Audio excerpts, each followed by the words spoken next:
Greetings again, my friend. Welcome to the podcast, Teaching That Transforms with Pastor Jimmy Knott.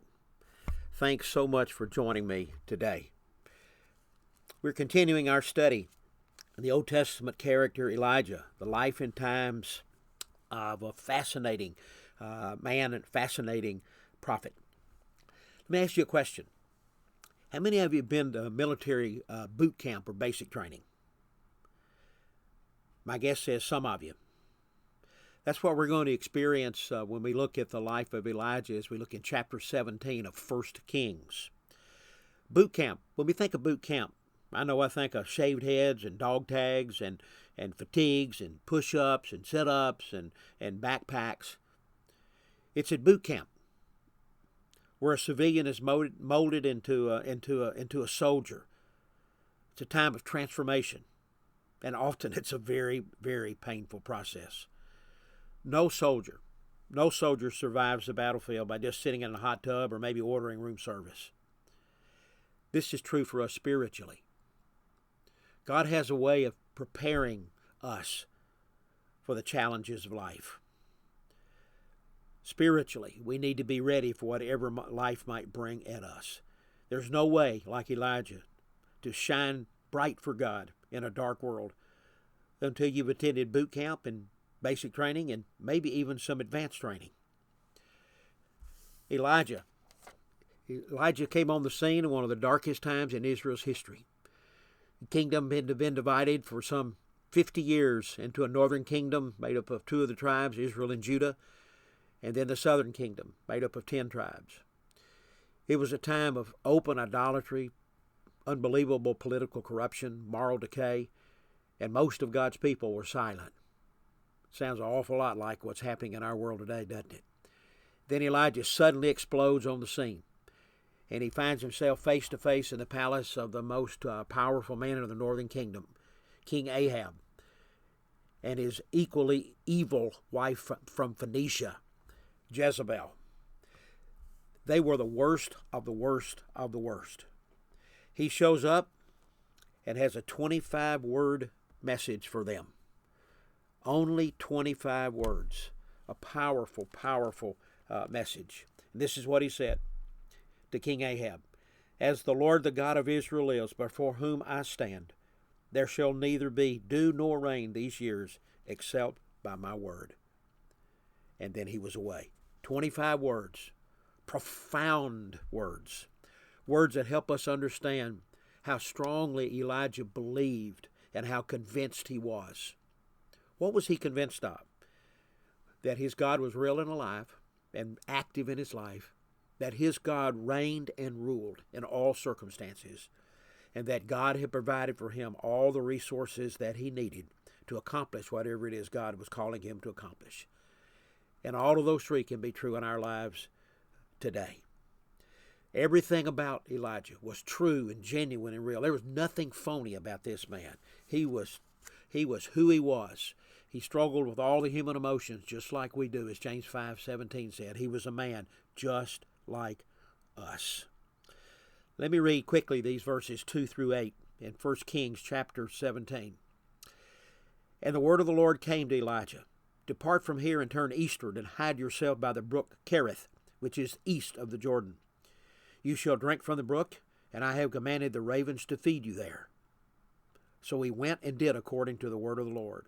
He went and lived by the brook Cherith, that is east of the Jordan. And the ravens brought him bread and meat in the morning, and bread and meat in the evening, and he drank from the brook. And after a while, the brook dried up, because there was no rain in the land. Then the word of the Lord came to him. Again, powerful words. There's a pattern here. I think we're going to see it in this passage, and I think also in the next experience. 4 words make this passage stand out in this experience that Elijah had. Command, promise, response, and test. I think that's how it often works. The first 2 are about God. God gives us a word. God gives us a direction. God gives us a command. God gives us marching orders. And oftentimes with those, there's a promise that if we obey his command, then he'll have a promise to fulfill in our lives. Then the last two are about response and test. That have to do with Elijah, and that has to do with you and me. And that's how I see this passage laying out. Let's look at each one of those briefly. First, God gave him a command. Gave him a command to depart and to hide. Why did he tell him to do this? Well, there could be several reasons. Basically, I know Ahab and Jezebel, no question they were upset with him based on his prophecy of drought for a number of years. So maybe he sent him away to give him protection from Ahab and Jezebel. Maybe he sent him away because one of the greatest gifts that God ever gave his people, especially the Old Testament, was a prophet. The prophet that spoke for God to the people. And when he took him from where he was in Samaria and moving him back east of the Jordan, some 50 miles away, he was removing him from God's people and basically removing that gift from the people of God. I think perhaps the largest reasons was God needed to equip him. God needed to train him. God needed to get him ready for the experiences that were in front of him. You might say this was Elijah's boot camp. Usually when we obey God, which is what he had done, we get a reward. But instead, Elijah was sent away to hide. It's kind of like being sent, as you might say, back to the minors after he had a home run in the World Series. I'm sure Elijah, as he made that trek back to the brook Kerith, in the land that he grew up in Gilead, no doubt he was confused and scared and felt very, very alone.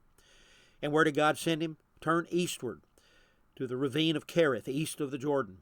The word Kerith means to be cut off. God had cut him off. He cut him off from family and friends and the people of God, and he shut him up to himself. He was absent from the people of God. He was absent from all that maybe he had trusted in, and now God has him alone so he can equip him and to train him. Go hide. It may be the most difficult thing about the whole experience, because he was there for at least a year, was to wait. If you and I are going to shine bright in a difficult and a dark and a black world, we have got to be willing to let God set us aside for training and equipping so that we can be used. This is so hard, so hard. Showing ourselves is easy. Hiding ourselves is hard, especially in the busy world. We need to be able to get off, shut up to God, so we can hear his commands. So at times he tells us to leave and to hide and to get along with him so we can examine our lives, and maybe more importantly, so we can hear from God. This is not a new experience. That's exactly what happened to Moses when God set him aside for 40 years. It's exactly what happened to Jacob when he was in training for 14 years in Iran. It's exactly what happened to Joseph when he was put in a pit by his brothers and then imprisoned by Pharaoh in Egypt. It's exactly what happened to Paul. After Paul was converted to Christ, God sent him to Arabia for 3 years to equip him and to train him. God calls us. He saves us. But then we must be discipled and equipped and trained to face whatever the world might bring to us as we move forward in our journey. So God gave him a command. Go and hide and get shut up to me. With that was a promise. He told him, hide yourself by the brook of Kerith, which is east of the Jordan. Here's that promise. You shall drink from the brook, and I have commanded the ravens to feed you there. So that was the promise. God always enables us. He does always enables us to obey his commands. The same God who commands us to go and to hide and to get prepared and be equipped also promises when we obey him to meet our needs. Notice at the end of verse 4 it says, and I have commanded the ravens to feed you there, at Kerith. God only promises to meet our needs there. There is no promise to meet our needs if we run off or we go to the wrong place. Here's a great principle. The place of God's appointment is the only place of God's provision. When we follow God's directions, we will see his provisions for what we need. So those two words, command and promise, they were God's part. Now the next two words, response and test, had to do with Elijah and has to do with us. How would Elijah respond? What would he do? Verse 5, so he went and did according to the word of the Lord. No argument, no debate. Elijah's response was immediate and total obedience. And he went and he stayed there, staying there for more than a year. Obedience is so difficult to learn in our journey. In the spiritual realm, I hope you know that the opposite of Opposite of ignorance is not knowledge, but disobedience. God and I often have a regular discussion. I remind him of how much I know. I remind him of how long I've been at this, and I remind him of how experienced I am. And then he reminds me of how little I obey. So response is critical when we hear a word from God. And then last, which is I really think the meat of the text, and that is the test. Listen, friend, the order of this is so important. Command from God, promise of God, obedience, right response, and then test. I'm telling you, the moment we step out to obey God, we can always expect to be tested. What was Elijah's test?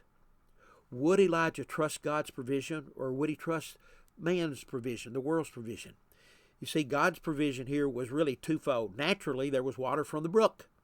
But supernaturally, God sent ravens, unclean birds, to feed him twice a day. But what happened? The world's provision dried up. You got to think, if you're Elijah, you're thinking, what's up, God? I did exactly what you told me to do. And then strangely, you tell me to run and to hide. And now I'm here, and I've been here for almost a year. And after a year, the brook that I've counted on for fresh water is now gone. Why did God allow the brook to dry up? Had Elijah sinned? Had he missed God's will? No, neither. God, you see, God doesn't want us just to have faith. He wants that faith that we have to develop. And the best way for our faith to be developed is for it to be tested. Have you ever felt you were in God's will, and yet the brook dried up? So with the world's provision, the natural brook gone, would Elijah trust and accept God's provision of food through the ravens? Ravens were big, black, noisy, unclean scavengers. And yet that was the provision that God had for him. Oftentimes, I know in my journey, I say to God, I need you to provide, and then sometimes I don't like the means by which he provides. But God provided, and Elijah had to receive. Sometimes it's harder to receive than it is to give. It may be more blessed to give than to receive, but sometimes it takes a lot more grace to receive than to give. Receiving can be very humbling. Elijah had to learn to trust only in God's provisions. See, the world's provisions have run out. Great principle here. God's provisions are always better and always last longer than the world's. And besides, the scripture says that God takes care of the ravens. He feeds them. So if God takes care of unclean ravens, will he not take care of us? God fed the ravens, and God used the ravens to feed Elijah. So it was a test.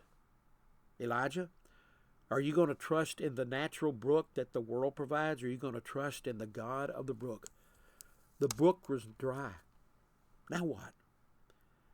The same God that had provided the water through the brook now takes it away.